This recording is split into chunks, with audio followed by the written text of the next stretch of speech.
하나님께서 사람을 만드실 때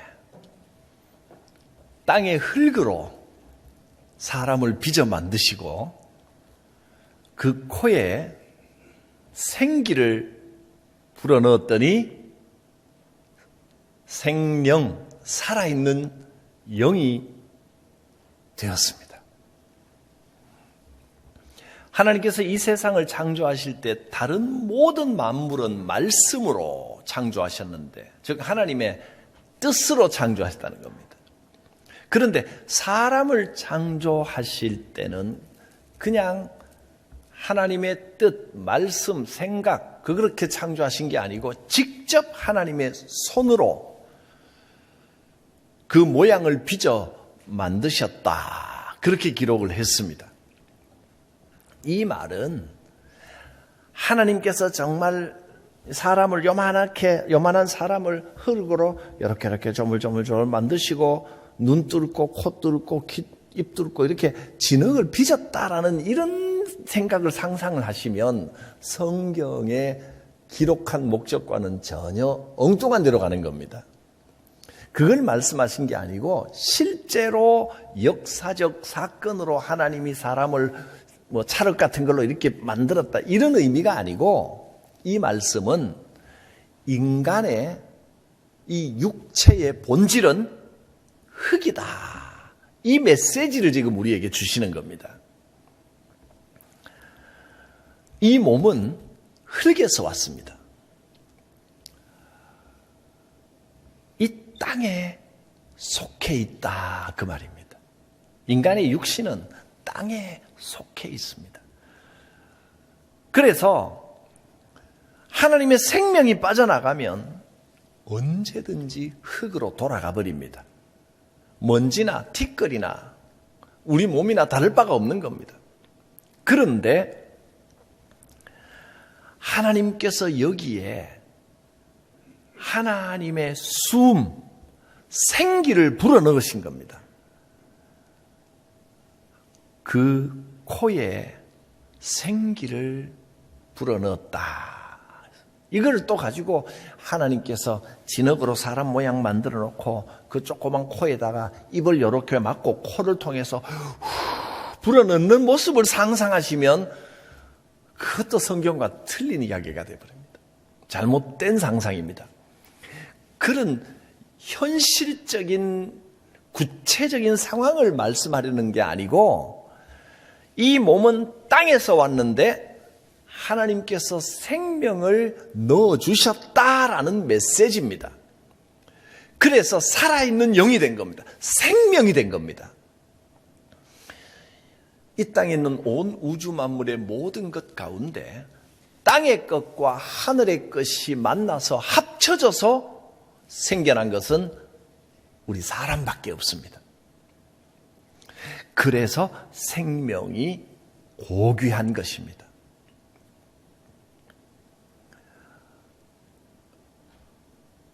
홍수가 나거나 어떤 재난 상황이 벌어지거나 해서 누군가가 목숨이 위태로운 상황이 됐을 때 그 한 사람을 구조하기 위해서 수많은 사람들이 그 위험한 가운데 목숨을 걸고 그 사람 구하러 가면서 필요하면 헬기도 띄우고 뭐도 하고, 그래서 온갖 물질적으로 할 수 있는 것은 다 투자해서 한 생명, 그 생명이 어떤 생명이든 간에 그 한 생명 구하기 위해서 아낌없이 쏟아붓는 것을 여러분 많이 보셨을 겁니다.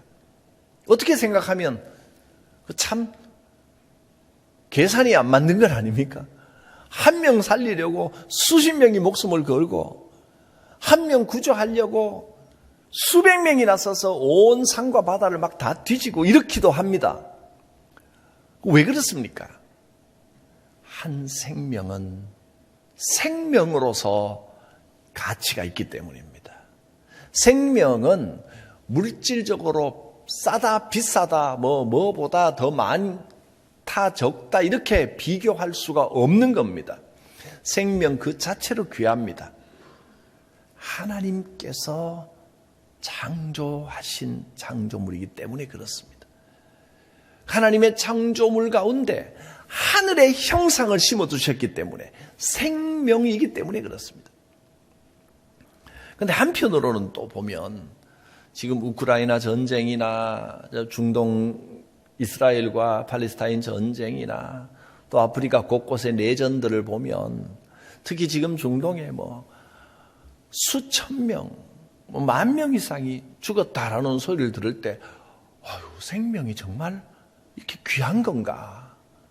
이렇게 막 연약하게 사라져 버릴 수 있는 것이 또 생명이구나 이 생각을 하게 됩니다.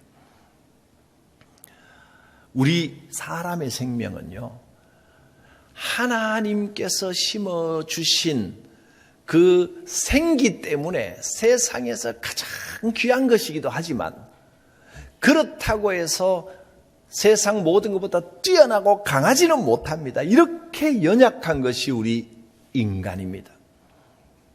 우리가 잊어버리지 말 것은 사람은 그 본질이 흙이라는 겁니다. 그러나 흙 자체가 곧 사람은 아닙니다. 하나님이 생기를 불어넣어 주셨습니다. 생명입니다.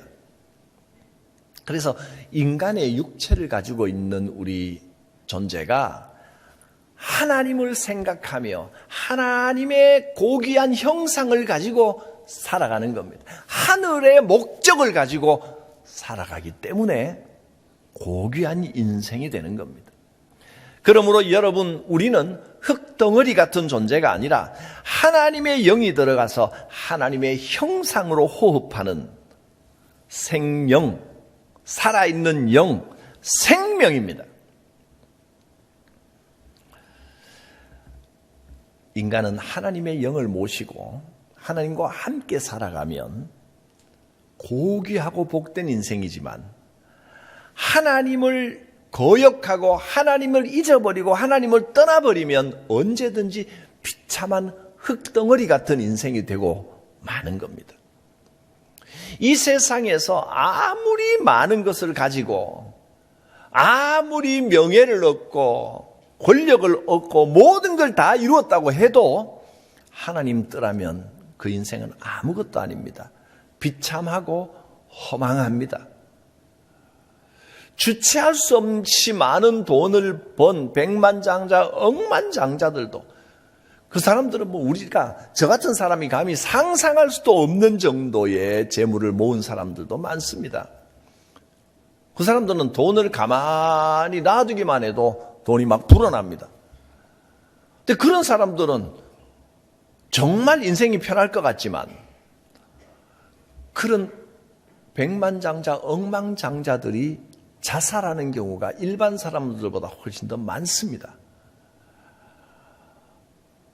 권력이나 명예나 이 땅에서 이루고 싶은 것은 다 이룬 사람들, 인기면 인기, 명예면 명예, 권력이면 권력, 돈이면 돈 다 가진 사람들도 우울증과 불면과 불안과 공황장애에 시달리는 경우가 점점 많아지고 있습니다. 왜 그렇습니까? 이 세상의 모든 것을 다 가지고 이것이 하나님의 것입니다 하면서 사명을 위해 사용하면 더 큰 은혜고 더 큰 복이지만 이 세상에서 가진 것 때문에 하나님을 잊어버리고 세상 것으로만 살아가려고 하면 거기에는 만족이 없고 허망하고 불안하고 불면이 오고 우울증이 오고 공황장애가 오고 그럴 수밖에 없는 겁니다. 하나님 떠나면 우리 인생은 불안해집니다.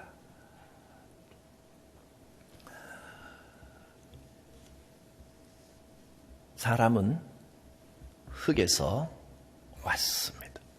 그래서 이 땅에 속한 몸을 갖고 있기 때문에 점점 쇠약해지는 것이 당연합니다. 이 땅의 모든 것은 시간이 지나면 변질되고 또 썩기도 하고 따라 없어지기도 하고 그렇습니다. 사람도요, 아무리 똑똑한 사람도 세월 이기는 사람은 없습니다. 세월이 가면 약해지고 또 병도 오고 총명함도 떨어집니다. 내가 왜 이런 판단을 했을까? 옛날하고는 다를 수밖에 없습니다. 아무리 자기의 잘남을 자랑해봐야 조금만 세월 지나면 다 사그러지는 게 육신의 것입니다.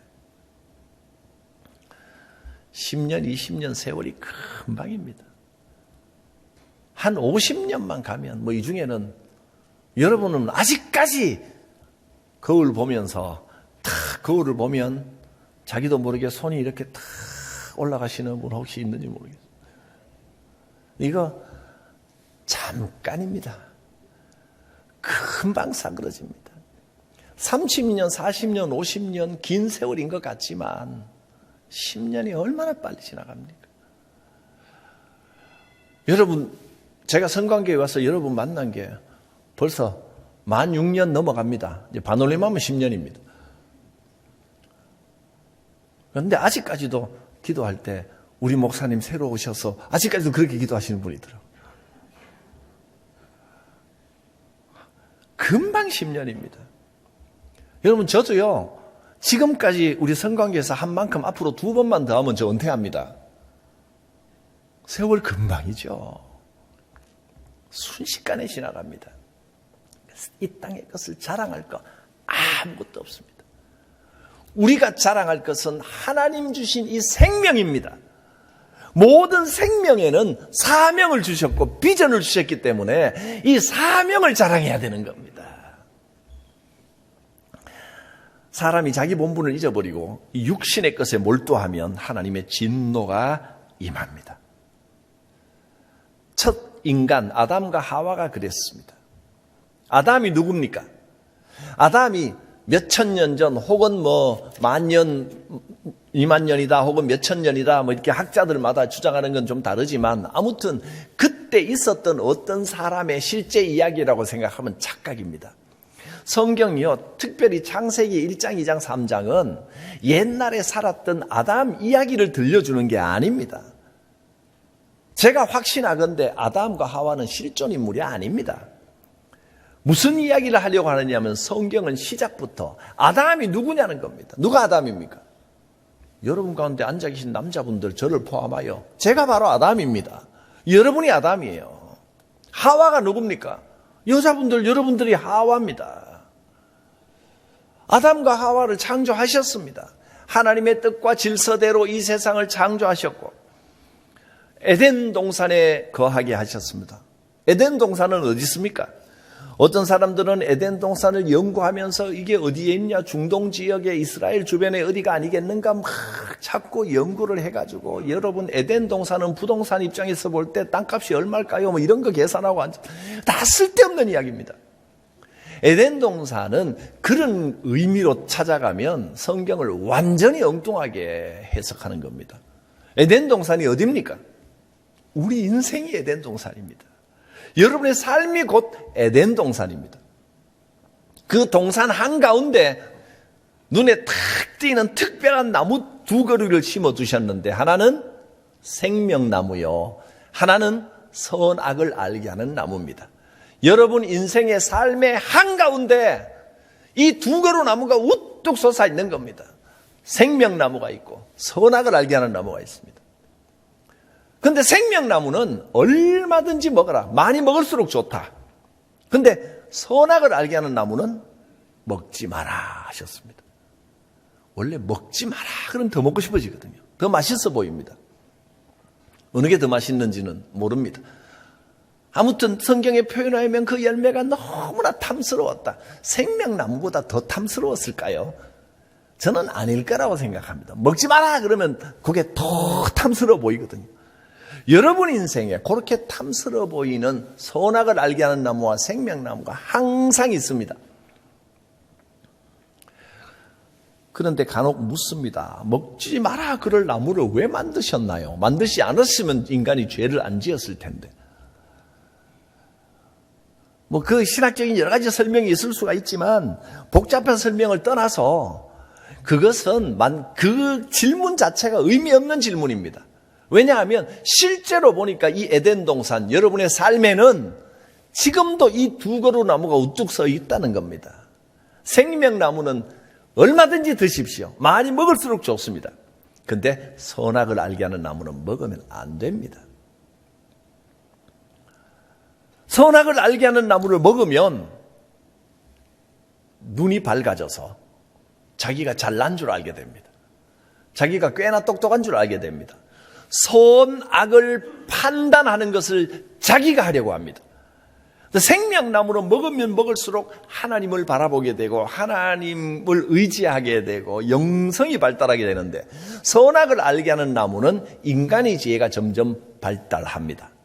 발달하는 건지 그쪽 관심이 열리는 건지 모르겠습니다. 그러니까 한 인간의 인생에도 이 두 그루의 나무가 있는 것처럼 인간의 역사 가운데서도 생명나무와 선악을 알게 하는 나무가 싸우는 겁니다. 이 선악을 알게 하는 나무가 바로 인본주의입니다. 사람의 생각, 사람의 중심으로 판단하려고 합니다. 인간의 지혜를 자랑하려고 합니다. 선악을 알게 하는 나무의 열매를 먹으면 눈은 밝아집니다. 자기가 꽤 똑똑한 줄 알게 됩니다. 자기 지혜를 자랑하게 됩니다. 완벽함을 추구하게 됩니다. 근데 문제는, 전에는 생명나무 열매를 먹을 때는 벌거벗어 있고 자기가 부족하고 몰라도 하나님 안에서 행복하고 따뜻했는데, 선악을 알게 하는 나무 열매를 딱 먹고 나니까 눈이 얼마나 밝아졌는지 몰라도 자꾸 완벽함을 추구하고 더 똑똑한 걸 추구하고, 그러니까 자기가 부끄러워 보입니다. 하나님을 피해 숨어버렸습니다. 그게 오늘 우리 인간의 모습인 겁니다. 죽을 인간이 생명나무 열매를 먹으면서 선악을 알게 하는 나무 열매도 먹고 둘 다 이렇게 먹어버리면, 자기가 이 나무 열매를 먹어버리면 이미 눈이 열려서 자기 지혜를 의지하는 인간이 하나님의 생명나무를 먹으면 자기 지혜를 가지고 자꾸 하나님을 판단하고 영성을 판단하고 하려고 하기 때문에 굉장히 위험합니다. 그래서 하나님이 그룹이라고 하는 천사를 보내서 생명나무로 가는 길목을 막아버리셨습니다. 불칼로 지키게 했습니다. 먹지 못하게 했습니다. 그게 우리 인간의 모습입니다. 그런데 이제 예수 그리스도를 보내주셔서 예수님이 우리의 생명나무가 되게 하셨습니다. 생명나무, 예수님 생명나무가 다시 회복됐습니다. 이제 여러분은 예수님을 계속해서 바라봐야 됩니다.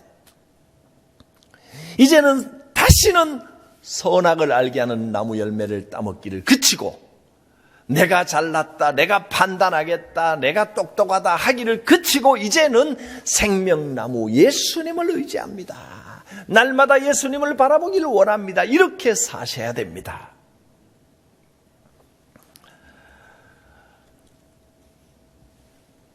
우리 육신은 너무나 연약한 흙이라는 것을 언제든지 잊어버리면 안 됩니다. 하나님께서 아담에게 이렇게 말씀하셨습니다. 너는 흙이니 흙으로 돌아갈 것이니라. 네가 흙에서 나왔다는 걸 잊어버리지 마라. 하나님의 영이 함께 하시니까 우리가 생명을 가지고 살아가게 된 것이지, 하나님을 외면하고 하나님 떠나면 우리는 언제든지 흙덩어리나 다름없습니다.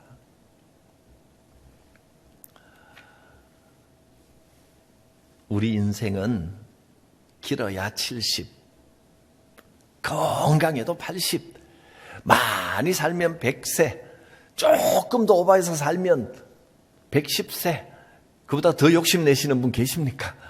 막 그 정도면 충분하지 않겠습니까? 성경에도 시편 90편 10절에 우리의 연수는 70이라 그랬습니다. 80, 강건하여 80까지 살면 축복입니다. 90까지 살면 은혜입니다. 100세 넘어가면 영광입니다. 110세 넘어가면 욕심입니다. 우리 인생은 화살처럼 신속히 지나갑니다.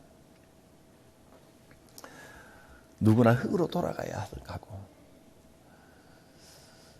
하나님 앞에 보잘것없는 티끌임을 고백해야 됩니다. 그런데 예수 믿는 순간, 예수님을 나의 구주로 영접하는 순간, 하나님을 제대로 깨닫게 되어 생명나무가 회복되고 그저 흙에서 온 인간이 아니라 생명이 되는 겁니다. 그러니까 영생이란 말이 죽고 난 다음에 시간적으로 안 죽고 계속 산다, 단순히 그런 뜻이 아닙니다. 영원한 생명이라고 하는 건 죽고 난 다음에 길게 사는 게 아니고 지금 이미 여러분께 영생이 임했습니다.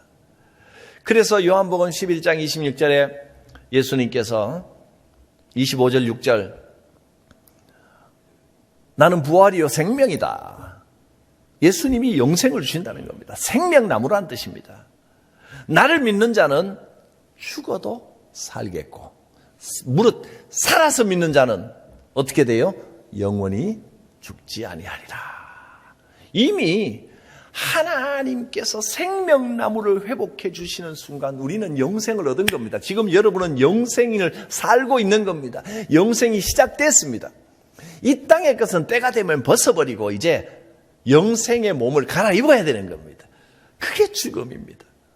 죽음은 이 땅에서 함께 지내던 사람들과 잠깐 헤어지고 당장 눈에 안 보이는 게 서운하고 아쉽고 슬프긴 하지만 그러나 우리는 영원한 깊은 그 사망의 슬픔을 가지지는 않습니다.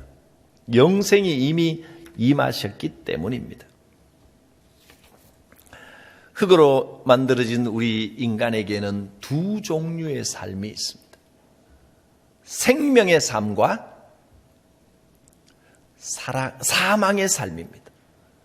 생명의 삶과 사망의 삶.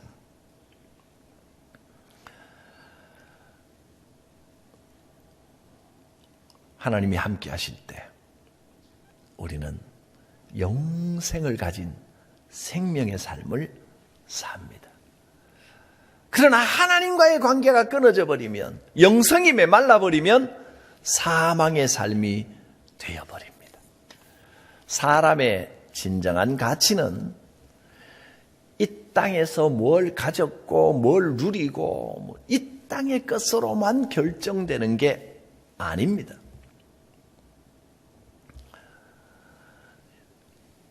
하나님께서 주신 은혜와 하나님께서 주신 사명과 하나님께서 주신 삶의 목적이 우리의 삶의 가치를 결정하는 겁니다. 우리가 생명이 있는 한 그 생명이 있는 곳에는 반드시 뭐가 있다? 생명이 있는 곳에는 전에도 한번 몇 번 여러분 따라 하셨습니다. 제가 다시 말할 테니까 한번 기억하십시오. 생명이 있는 곳에는 사명이 있다. 기억나시지요? 모든 생명에게는 반드시 사명이 있습니다. 여러분 각자에게 지금 내가 이 몸이 좀 쇠약해서 판단력이나 행하는 것이나 체력이나 이런 게 좀 떨어졌으면 가치가 적어진 게 아닙니다. 떨어지면 떨어진 대로 거기에 맞는 사명을 주시는 겁니다. 사명에 맞는 삶을 사는 인생이 하나님 보시기에 참으로 가치 있는 삶입니다. 그게 영생의 삶입니다. 이 땅에서 이 육신의 몸을 입고 이 흙에서 온 몸을 입고 살아가는 동안에는 이 땅을 지배하는 시간이란 것, 세월이라는 것이 가면 갈수록 쇠할 수밖에 없습니다. 그러니까 이 땅에 있는 동안에는 너무 욕심내지 마시고요. 이 육신을 딱 벗고 하늘에 속한 새 몸을 갈아입는 순간 그거는 욕심이 아니라 소망입니다. 그 소망을 넉넉히 가져도 좋습니다. 하늘에 소망의 삶이 우리를 기다리고 있습니다. 이 땅에 사는 동안은 너무 욕심내지 말고 내 체력에 또 내가 할 수 있는 힘 닿는 대로 주시는 사명에 충실하시기를 바랍니다. 그러면 반드시 기쁨의 삶이 옵니다.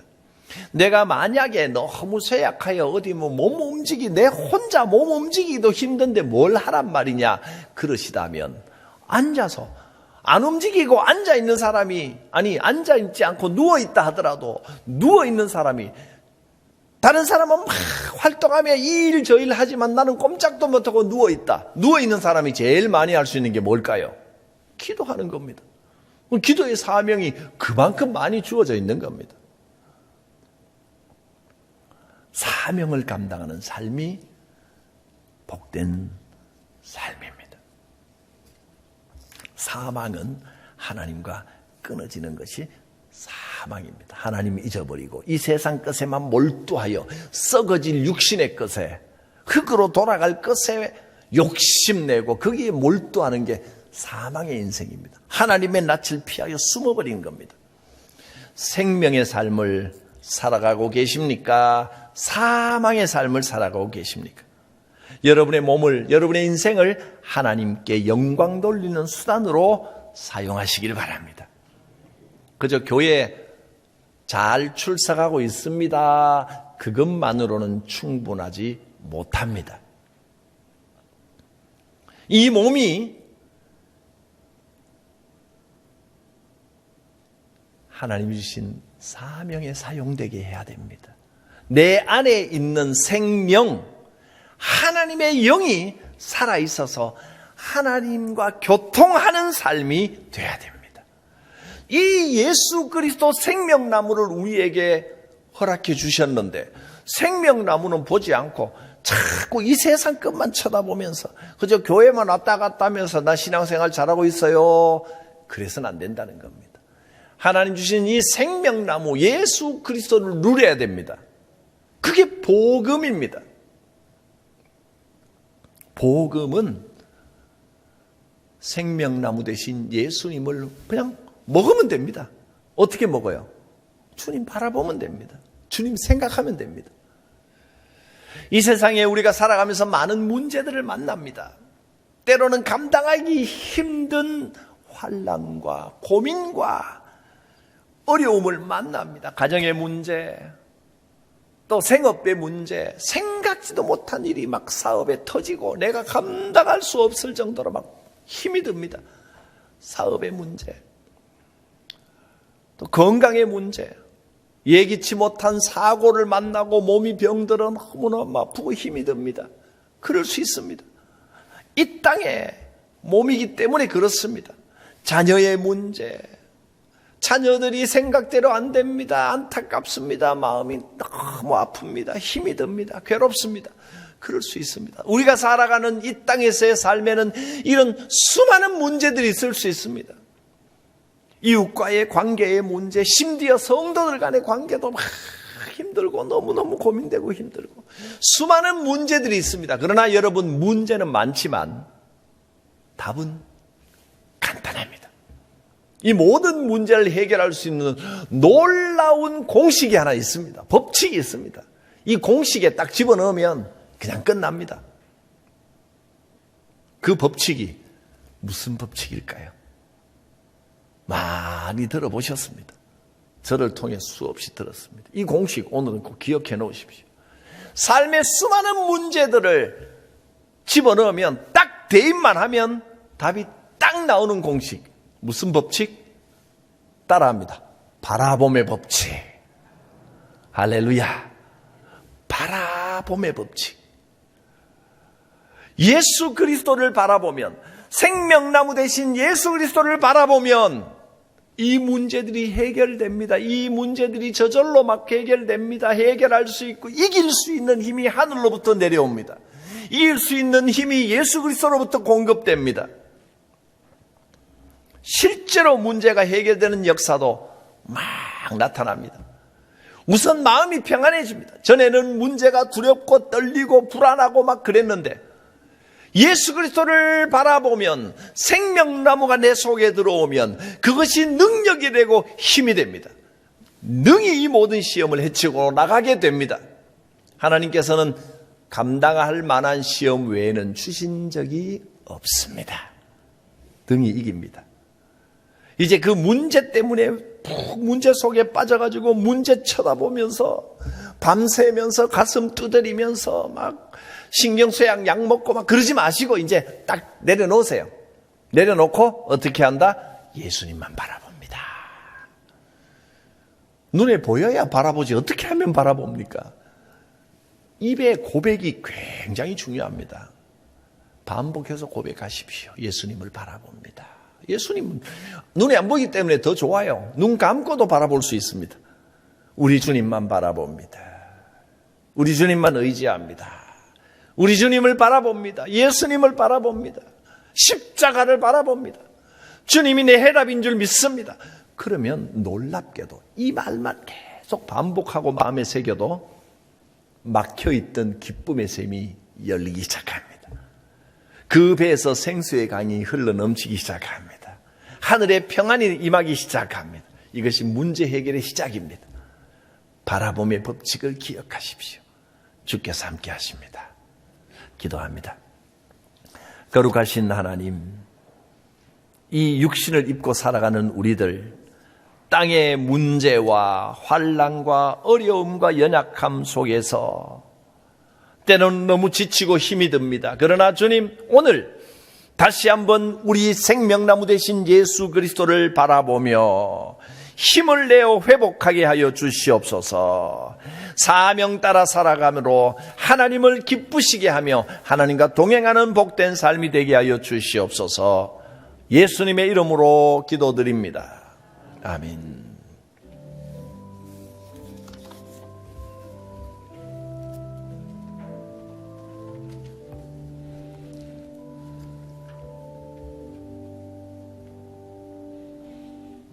말씀을 생각하며 사도신경으로 우리의 신앙을 고백하겠습니다. 나는 전능하신 아버지 하나님, 천지의 창조주를 믿습니다. 나는 그의 유일하신 아들, 우리 주 예수 그리스도를 믿습니다.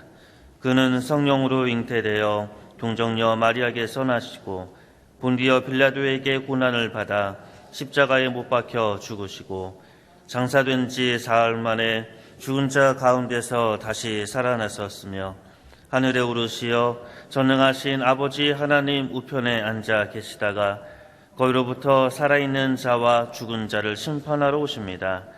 나는 성령을 믿으며 거룩한 공교회와 성도의 교제와 죄를 용서받는 것과 몸의 부활과 영생을 믿습니다. 아멘.